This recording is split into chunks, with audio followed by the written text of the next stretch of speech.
game prep, getting our players mentally prepared, physically prepared, and on the same page so that we go up against that next opponent, we've got the best chance at winning. The first thing I want to talk about is film. Almost everybody has the opportunity to get film. In today's digital world, it's just a matter of sending a link through an email, or if you have a service like Huddle or something, you can get that pretty easily and watch that film, break it down, and make sure that you're prepared. So first thing is we want to make sure that we have film on our opponents. But there are really four things that we want to take a look at when we're looking at this film. First are plays that they may run. Now, depending on the opponent you see, some opponents are going to run a patterned offense, some will run a very structured offense based on plays, and then some run more of a motion style offense with certain tendencies or actions that you want to take a look at. So when I say plays, I'm talking about their style of play more than anything. So what are they doing? What plays are they running? What actions are they running? What continuity? Whatever it is that makes their offense flow, we want to make sure that we go ahead and we have that down and break it down so that our players can see that. The next thing that we're going to want to take a look at is what defenses are they running? Are they a zone team? Okay, so we're looking here specifically at zone or man-to-man. We could also throw a press in there. What press do they run? Those types of things are going to make it. Let's get this line out of here. Clean that up just a little bit.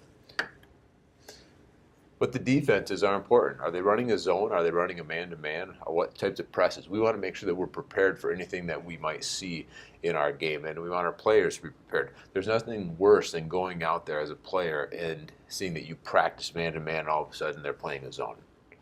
And you can't prepare 100%, but we can watch the film and we can break it down quite a bit to find out what they've done in the past and what we might think they'll do against us. The next area that you're going to want to take a look at are the tendencies. And this is something that my players absolutely love, and I've done more and more of this. But when I'm talking about tendencies,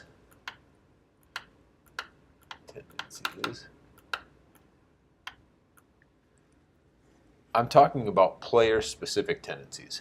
Right-handed versus left-handed. Do they drive more often? Do they shot fake every single time? Are they just a set shooter on the outside? Are they a post-up player who only goes to the right or to the left? But you can usually find one or two tendencies on key players and then show those to your team. And that's where my kids have really kind of honed in and said, all right, if they're doing this, then we want to do this. And they've started to be part of the game prep because they're the ones guarding them. And they ask questions and they give me some feedback as to what the best way to get them to do something different in the game. So those tendencies are huge for my players. The last thing that I want to put on there in regards to film is share the film with your players. Some players like to watch film. They like to break down the game. They want to be a coach someday. They just really understand the game. Other players don't watch it hardly at all except for what you show them in practice. What I would say is give the players who have the desire and want to watch the film the opportunity to do this. Now, I haven't taken it upon myself to record or look up who's been watching film and who hasn't. I think at the high school level, sometimes you have players who are good athletes, they're good players, but that's just not the part of the game that they want to spend the most time on, and they like just having the key areas that I give them. Other times players want to soak it all up, but I give them all the opportunity to go in there and to watch that film. So share your film with the players so that they can go beyond what you're doing and what you're talking about in your film session, and they can continue to get better and to continue to improve the mental side of the game in that way. The second thing that you want to do is chalk talk. And now it's kind of an old term, but we want to get on a whiteboard or the chalkboard, and we want to start to diagram some things and show them exactly where they're going to be. It's one thing to have a pointer and to point out what you're going to do in terms of when the ball is driven a specific area. You can point out we need to be in this area of the court. That's another thing to show them. So we want to say, hey, if the ball is on one side, we're going to go ahead and we're going to play it straight up. Our help side needs to make sure that we're right here. and we show them specifically where we're talking about, rather than just having a little red pointer just coming up and saying, hey, this is the general area we need to be. So, and then all right, he drives this way, we're going to go ahead and we're going to make sure that we move down with him. And you start to show them specifically what it is you want them to do. It might just be a few key things, but have a chalk talk session, and in those chalk talk sessions, make sure that your players have a notebook. Now, I do two things, and you're free to take this and use it, but we give a notebook to every player, just a lined notebook that they can draw and they can write notes on, draw plays on. But I also give them a folder, and in that folder they have half court and full court diagrams.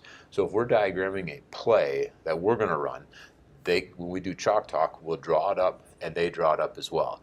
Then throughout the season, I have them come up and redraw that play on the board. And they take their notes out and they show that they have been, paying attention. They know what they're talking about.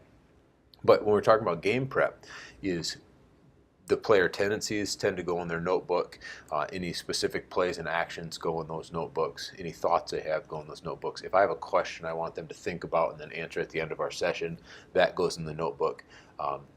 If we go over specific plays, specific defenses, a lot of the times those go in the diagrams, but certain players learn better by writing it and seeing it. It's not just all visual or just hearing about it with the auditory. We need to make sure that we're giving our players the best opportunity to do that. So make sure that we have that notebook at least, but having some diagrams is great. And then we're going on the court to go through whatever it is we just saw, review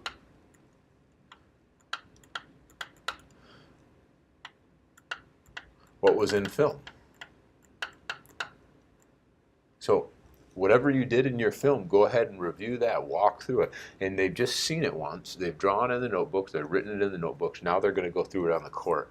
And it doesn't have to be a huge chunk. Might be 10 or 15 minutes of your practice is all. But make sure that you review that on the court and you can go over. And some other players will have different questions. As they start to walk through it, they start to see different things. And that's really what you're trying to get, is that your players understand exactly what it is you're going for. And sometimes they learn best through film. Sometimes it's best through the chalk talk. Sometimes it's best through the walkthrough on the court. But you've got to make sure you hit all of these so that you're getting your players the best opportunity to learn it thoroughly as you go into that competition. And then finally, your scouting reports. Now, scouting reports are a good thing, and I wouldn't shy away from them, but they can get too detailed. So when you do your scouting report, you want to make sure that you have just the key information. Who are maybe their top 5 starters, who are their 2 off the bench that you want, what's in after timeout play that they've gone to, what are sideline out of bounds, baseline out of bounds plays, things like that. That's probably most important to the coach in a lot of areas than it is to the players. I don't give my players a scouting report, and I get the key areas out there that I want my players to know, and that's what I put into my film, that's what I put into chalk talk, that's what I put into the on-the-court stuff. So I don't hand every single player a scouting report.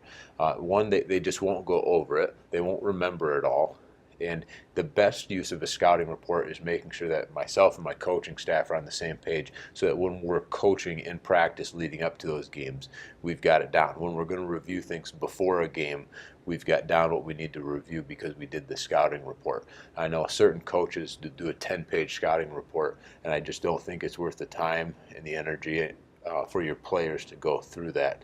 The scouting reports that I use tend to be 4 or 5 pages long because I draw out a lot of actions and I draw a lot of plays and defenses and things like that, so I have a complete understanding of what I'm up against.